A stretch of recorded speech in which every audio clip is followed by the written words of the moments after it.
defect on the developmental plan that was intended for CFIDP, and it should be Who made the corrected. plan that was defective?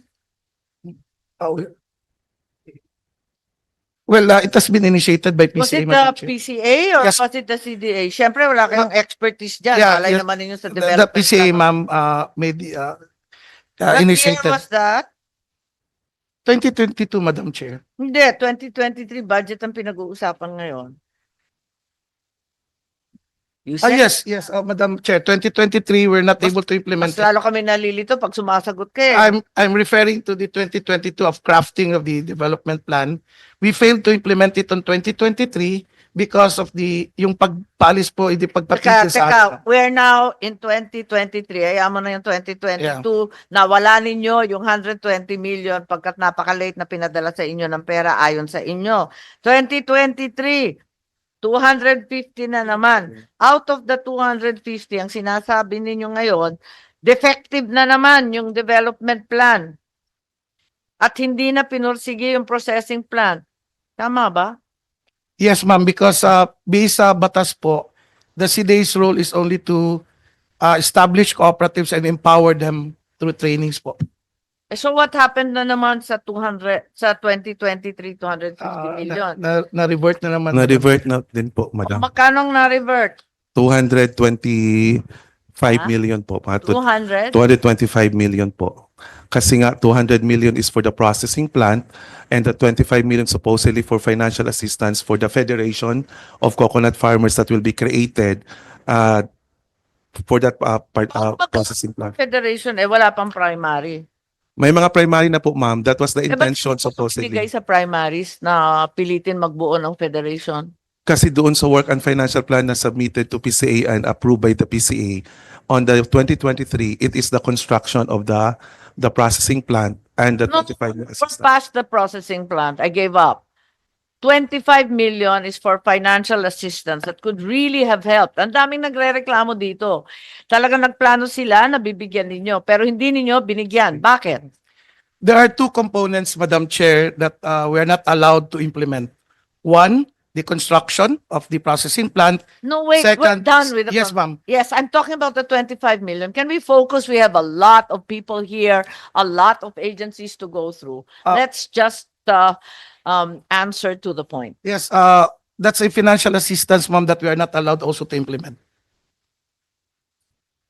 Why are you not allowed to implement? Ang title nga, financial assistance. Director Aliasgo, maybe you can help us. Kasasabi lamang, yung 25 million para sa financial assistance. And now Yusek Encabo is saying you're not allowed to give financial assistance. Alin ba talaga? Yes, Madam Chair. During that time po, the work and financial plan was questioned together with the financial assistance that it should not be given. Question by whom?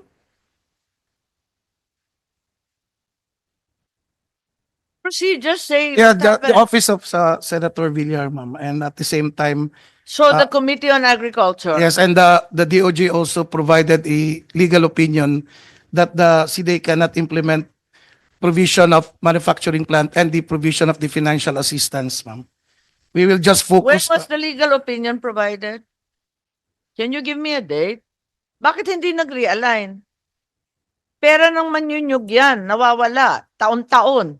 We were instructed by PCA, ma'am, to focus on the Yes, but now you're training and- telling me, hindi, pumalpak na, defective yung plan, defective din yung processing plant na hindi pinatayo. Ngayon yung financial assistance, hindi pwede rin magbigay ng financial assistance? Madam Ano Chair. balak ninyo yan? ASEC, I'm not sure if it's Ginomla or Disimban. Pendatun Disimban po, ma'am. Okay, yes, please. Yes, ma'am. Teka, yung legal opinion, kailan ibinigay? Matapos lang po. Legal opinion ng DOJ, 2023, 250 release. yeah, around first quarter of 2023, ma'am. Date. We're checking.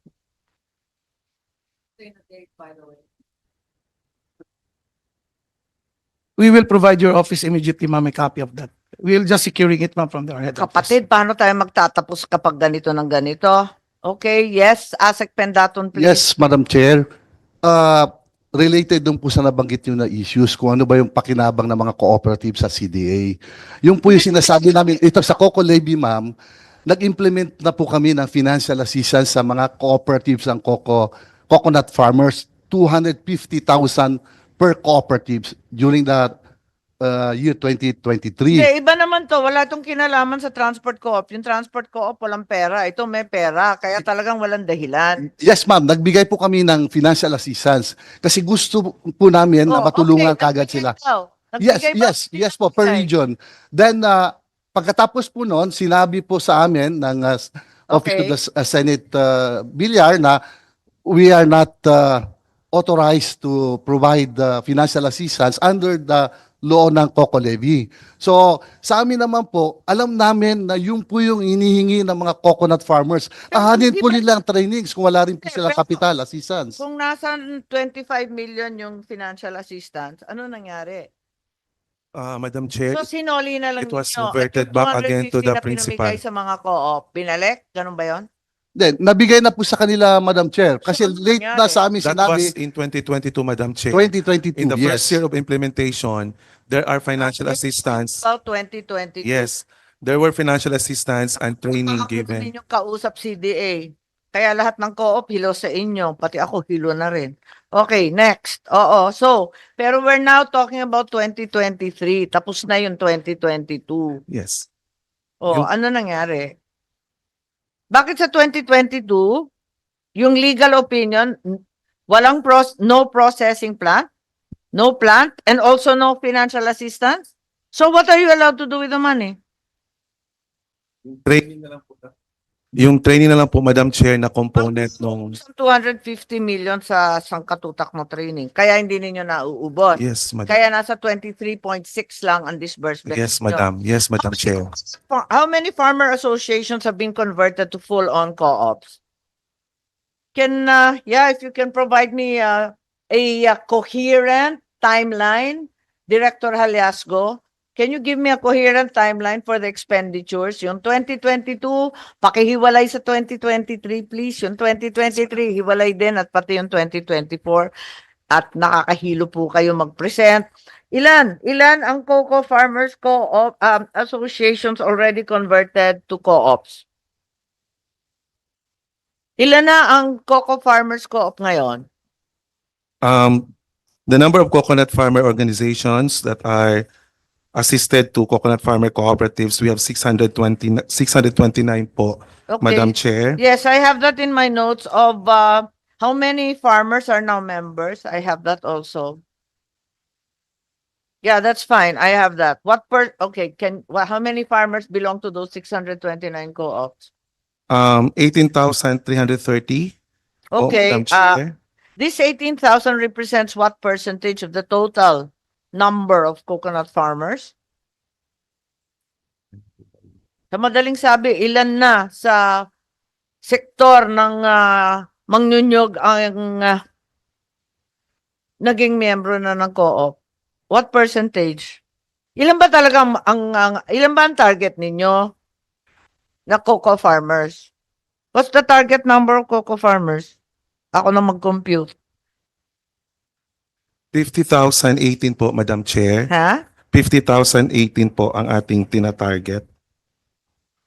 Ganon. Up to the end of the program. So 50,018. Oh, So okay we na have already 18,000.